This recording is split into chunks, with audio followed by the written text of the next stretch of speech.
Hey guys, and welcome to the Fish Room. I'm Rachel O'Leary, and it's time for a species spotlight. I thought that this Sunday we would revisit a species that's been pretty popular on my channel, and that's Neolamprologus multifasciatus, or one of the teeny tiny little shell-dwelling cichlids. It's been a while since I showed you guys an update on these little fish, and they've gone through quite a population bloom. So let's take a look, and I'll tell you a little more about them and show you an update on how they've been doing. I realized when I came down to the fish room today that it had been quite a while since I updated you guys on my Neolamprologus multifasciatus, or my shell-dwelling cichlids.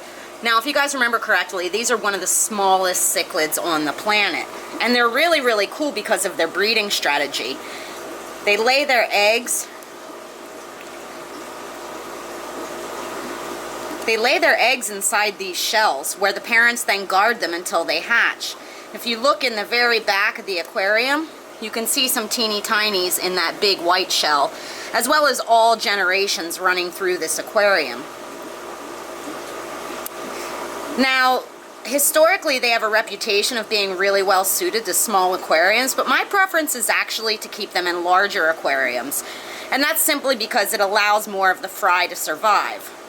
This is a 75-gallon, and as you can see, I have it planted with low-light plants and a ton of cave structures and shells crossing the entire floor of the aquarium, as well as some cichlid sand which has crushed coral in it in order to harden the water for these guys, since they are a fish that does best with hard water.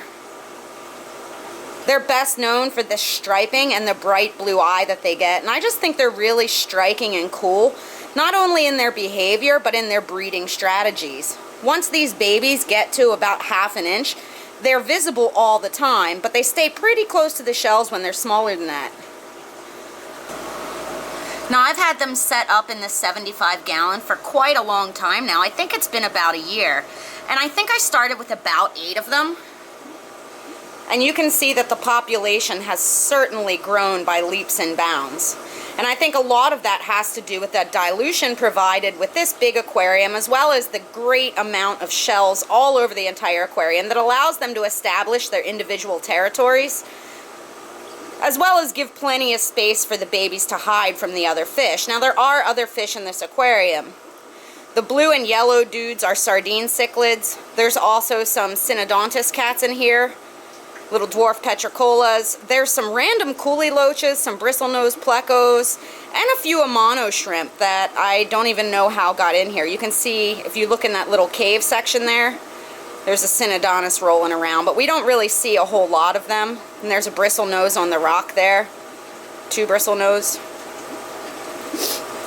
All in all, this tank has been a pretty big success as far as I'm concerned. I haven't had any deaths at all since it started. All the fish are fat and happy. There's tons of breeding and activity, and it's a really, really rewarding aquarium. I love sitting down here and just watching as I feed. Now, I generally feed them a mix of diets, both frozen and dry, but I like to use the Sarah O-nip on the glass because the larger fish will come up and eat like this, but it also breaks off little particles that go down to close to the shells for the teeny tiny babies, ensuring that everyone gets plenty to eat. Now, you could certainly use any other small pellet, dried food, or frozen food to feed everybody as well. I just find that this makes very little mess and allows for everybody to eat well through all layers of the aquarium. Anyway, I just thought I'd take a minute to revisit this aquarium with you guys and let you enjoy the fish.